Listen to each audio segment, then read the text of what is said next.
My husband got me drunk on my wedding night just for his entire family to have a taste of me. Episode 1. I never believed in love at first sight. It always seemed like something from a fairy tale, something too perfect to be real. But when I met Michael, all my beliefs were shaken.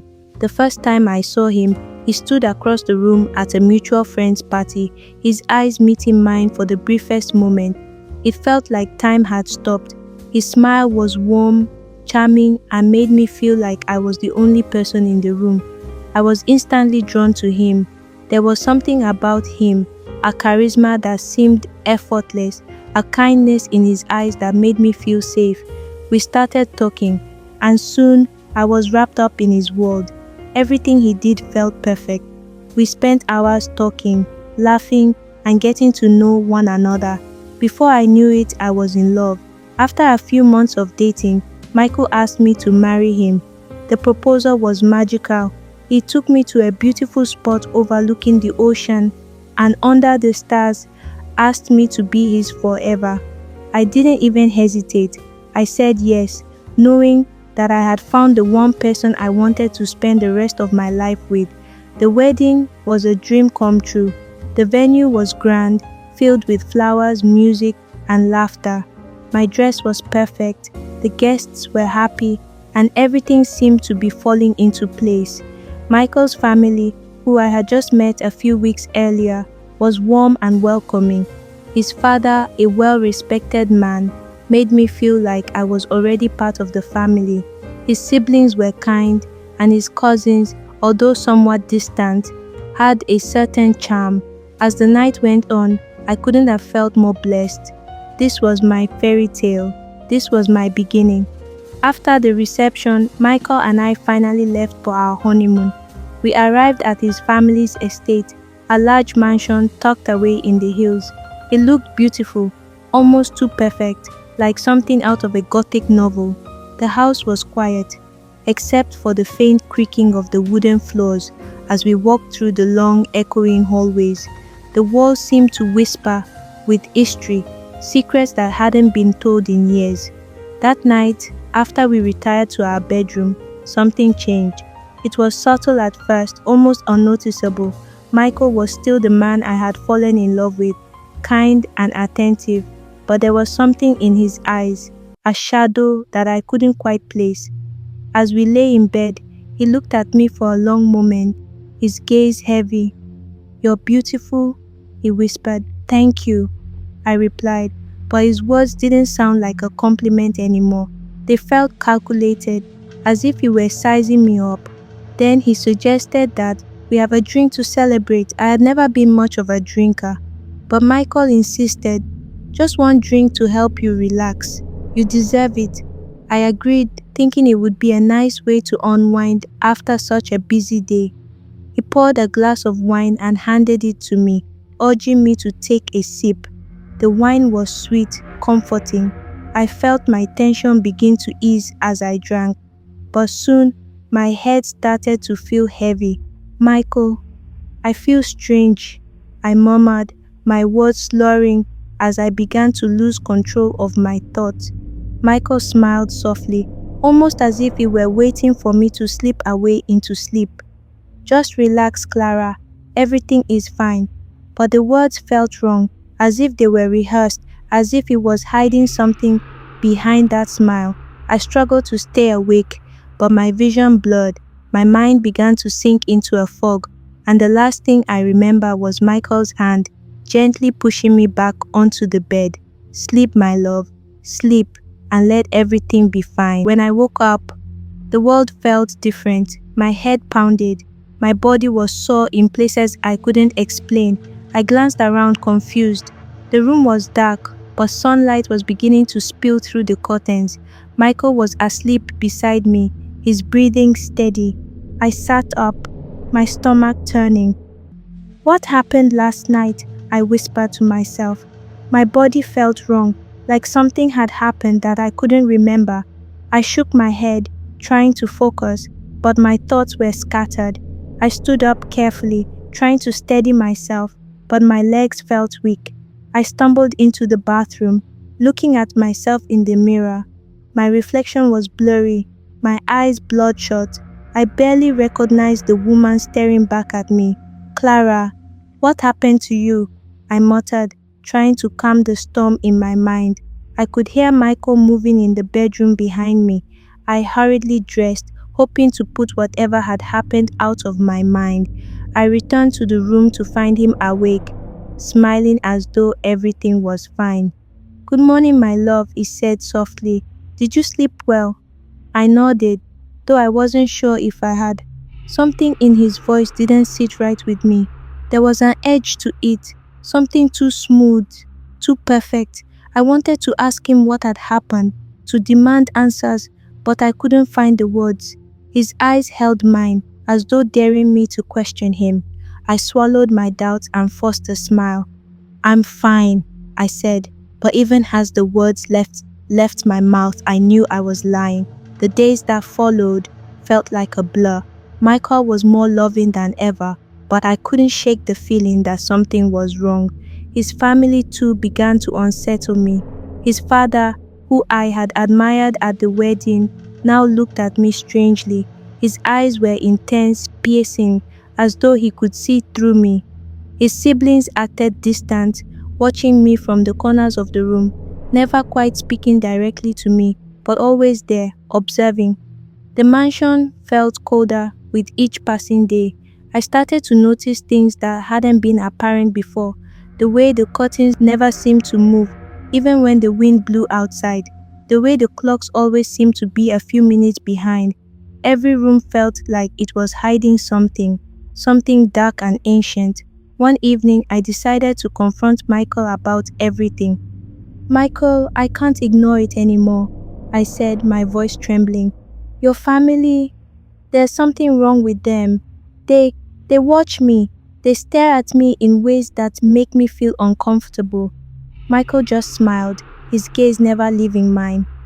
"You're imagining things, Clara. My family is just protective. They care about you, that's all."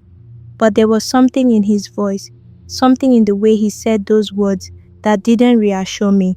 It was too perfect, too rehearsed. I knew he was lying.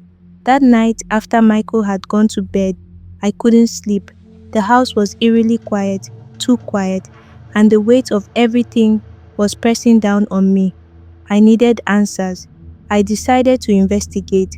The mansion had a large study filled with old books and relics, and a room I had never been allowed to enter. It was a small, locked room at the far end of the hallway. The door was made of thick wood, its surface scratched and worn from years of use. I had always been curious about it, but something had always stopped me from entering. Tonight, I couldn't resist. I walked slowly down the hallway, my heart racing as I approached the door. My hand trembled as I reached for the handle. To my surprise, the door opened with ease. I stepped inside, my breath catching in my throat. The room was cold, its walls lined with old furniture and shelves. But what caught my eye was the strange altar in the center of the room, covered with symbols I couldn't understand. Candles were scattered across the floor, their flames flickering weakly. And then I heard it, the sound of footsteps behind me. I turned around to find Michael's father standing in the doorway, his expression unreadable. "You shouldn't be here," he said softly, his voice cold and dark. "This is not a place for you." I backed away, fear gripping me. "What is this place?" I whispered. "What is going on here?" His eyes narrowed. "You've stepped into something you don't understand, Clara. You've become part of something much bigger than yourself." The truth came crashing down all at once. Michael's father slowly revealed the family's dark secret, a truth so twisted and horrifying that I could barely comprehend it. "We are not just a family," he said, his voice low and serious. "We belong to an ancient order, a bloodline that has been cursed for generations. Our family's power comes from a dark pact, one that requires certain rituals." I felt as though the ground had been pulled from beneath me. "What do you mean? What rituals?" "The ritual of marriage," he continued, "is not just a joining of hearts. It is a binding of souls. The woman who marries into this family must first be initiated by the men of the house. It is the way we ensure our power remains strong. Every morning I woke up with the same dull ache in my bones and a hollowness that pressed down on my chest. Michael would greet me with his usual soft smile and a kiss on the forehead, as if we were just another newlywed couple in a mansion built on dreams instead of dread. But every word, every gesture from him felt too careful now, like I was a glass doll perched on a ledge, waiting to fall. I didn't ask any more questions after that night. What was the point? I already knew the answers would come dressed in lies. Instead, I observed. I watched how Michael's sister, Vivian, never spoke unless spoken to, how her eyes followed me with something I couldn't quite name. Pity, resentment, regret. I noticed how the staff avoided direct eye contact, moving around the house like ghosts, saying as little as possible, and how the air in the hallway shifted at night, thicker, heavier, like it was trying to suffocate me in my sleep. One evening, I ventured into the garden alone. The sky was bruised with twilight, and the air was cold despite the season. I walked along the stone path, needing space to think, to breathe, just to remember who I was before all of this. That's when I saw her. A woman, barefoot, her white dress tattered at the hem, standing just beyond the hedge maze. Her back was to me, her long black hair unmoving in the windless air. I froze, my heart slamming against my ribs. "Hello?" I called out. She didn't move. I took a step forward, but the moment I blinked, she was gone. I didn't tell anyone. I already knew they'd say I was tired, stressed, imaginative. That night I dreamt of her, the woman in the white dress. Her eyes were hollow, her mouth sewn shut with thick black thread. She reached for me, her hands trembling, and I could feel her pain. Deep, ancient, like it had lived in her bones for centuries. I woke up screaming, drenched in sweat. Michael rushed in, his face the perfect portrait of concern. But when he touched my shoulder, I flinched. His touch didn't feel safe anymore. I just had a nightmare. I lied, my voice barely above a whisper. But it wasn't just a nightmare. It was a message. Something was trying to reach me. The following day, I found a small leather-bound book tucked behind the shelves in the library, a journal, old and worn, the pages yellowed with time. It wasn't labeled. There was no name inside, only an entry that began mid-sentence. He said it would only hurt for a moment, that it was necessary for the family. But I saw their eyes. They weren't kind. They weren't human. The handwriting was shaky, rushed. The entries that followed told a story I knew too well. Wedding bliss turned into a waking nightmare. A woman slowly losing herself in a house that was never meant to feel like home. Her name was Eleanor. She'd married into the family over 50 years ago.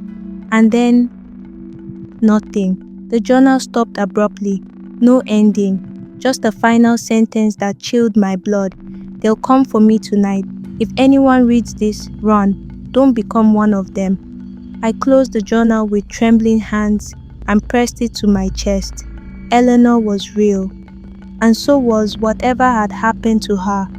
And I wasn't going to be next.